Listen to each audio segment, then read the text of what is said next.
Shalom Ibu Ros dan teman-teman sekalian. Perkenalkan, nama saya Ingrid Lavesya Sutanto dari kelas 12 IPS 3. Hari ini saya akan membawakan renungan yang berjudul Berbuat Baik Janganlah Ditunda-tunda. Mari kita masuk pada ayat yang pertama, yaitu pada kitab Amsal pasal 3 ayat 27-28. Karena pada kitab ini Salomo berkata demikian. Janganlah menahan kebaikan daripada orang-orang yang berhak menerimanya, padahal engkau mampu melakukannya.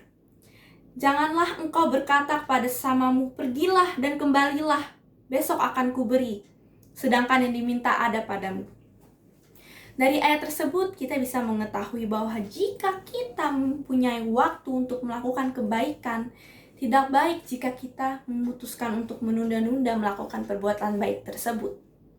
Perhatian, kasih, memberikan masukan atau nasihat kepada orang-orang lain merupakan contoh-contoh kecil dari melakukan perbuatan baik.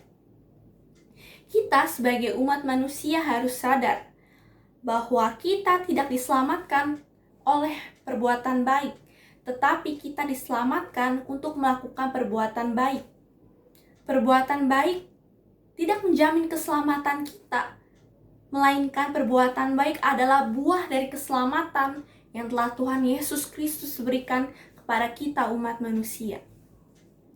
Surat Paulus pada Filipi pasal 2 juga menekankan masalah pada kerelaan hati dan kerendahan hati kita sebagai umat manusia untuk mendahulukan kepentingan orang lain daripada kepentingan diri kita sendiri. Mari kita buka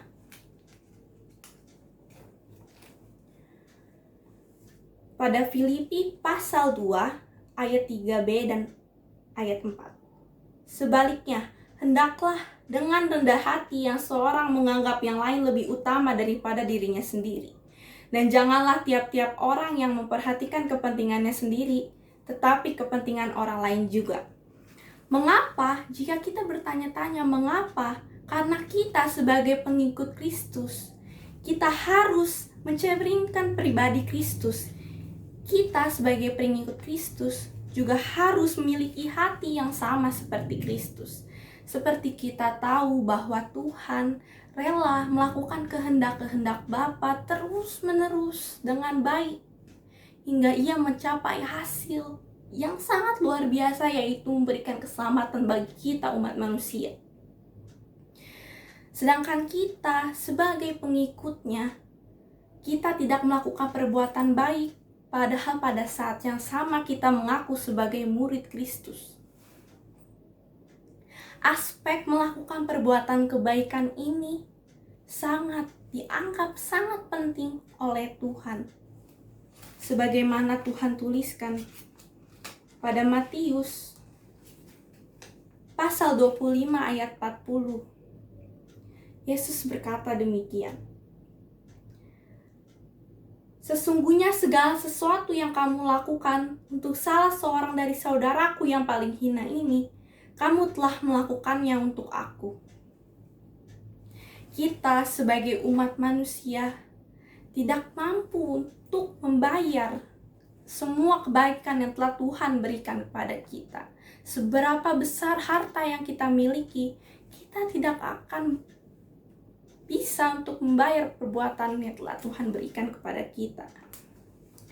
Tuhan sudah mengasihi kita sebagai umat manusia dengan segenap hati dan segala perbuatan baik yang telah Tuhan berikan kepada kita. Dan sekarang adalah saatnya kita untuk menyadarkan diri kita sendiri, apakah kita sudah melakukan perbuatan baik kepada orang-orang di sekitar kita yang membutuhkan perbuatan baik dari kita. Janganlah lupa untuk selalu berbuat baik, dan janganlah engkau menunda-nunda untuk melakukan perbuatan baik tersebut, dan lakukan apa yang telah diperintahkan Tuhan Yesus kepada kita. Sekian renungan singkat dari saya. Semoga Ibu Ros dan teman-teman merasa terberkati dengan renungan yang saya berikan. Terima kasih. Kasih yang sempurna telah ku terima darimu, bukan karena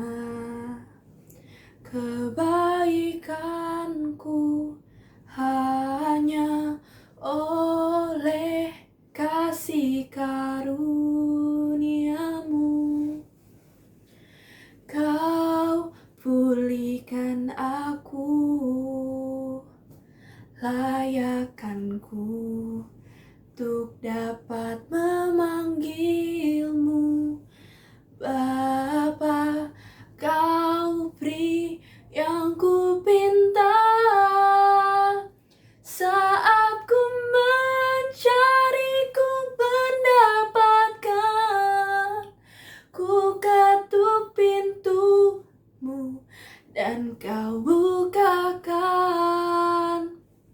sebab kau Bapa-Ku, Bapa yang kekal. Takkan kau biarkan aku melangkah hanya sendirian.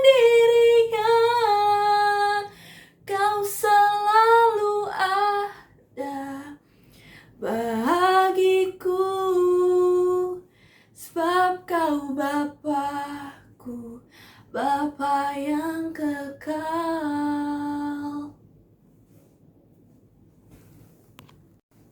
Teman-teman, mari kita bersatu di dalam doa. Bapa kami yang bertahta di dalam kerajaan surga, terima kasih Tuhan. Terima kasih atas anugerah-Mu. Terima kasih atas berkat rahmat yang telah Engkau curahkan Tuhan untuk generasi-generasi muda di Indonesia. Jauhkan mereka Tuhan.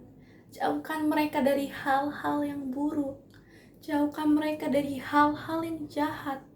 Jauhkan mereka dari pergaulan-pergaulan sesat yang hanya akan menghancurkan kehidupan mereka ya Tuhan. Tolong pimpin mereka Tuhan. Pimpin mereka dalam jalan kebenaran-Mu Tuhan. Pimpin mereka dalam terang-Mu. Pimpin mereka agar mereka menjadi garam dan terang bagi bangsa ini. Pimpin mereka agar mereka jadi pemimpin bagi generasi kami. Pimpin selalu mereka Tuhan agar mereka menjadi kepala dan bukan ekor, yang selalu dapat memimpin bangsa ini dalam masa depan kelak nanti Tuhan. Ajar mereka Tuhan, ajar mereka untuk selalu kreatif dan selalu bisa berpikir ke depannya pada masa saat pandemi seperti ini ya Tuhan. Mereka buntu Tuhan, mereka tidak tahu apa yang harus mereka lakukan Tuhan. Tetapi dengan kebaikan-Mu Tuhan, dengan penyertaan-Mu Tuhan, mereka bisa Tuhan, mereka bisa melaksanakan apa yang seharusnya mereka lakukan Tuhan. Pimpin mereka selalu Tuhan, sertai mereka dalam kehidupannya. Selalu sertai mereka Tuhan, karena mereka butuh pertolongan-Mu. Kami sebagai generasi muda di Indonesia butuh pertolongan-Mu Tuhan. Terima kasih Tuhan. Terima kasih atas berkat rahmat-Mu Tuhan. Dalam nama Tuhan Yesus kami berdoa dan mengucap syukur. Amin.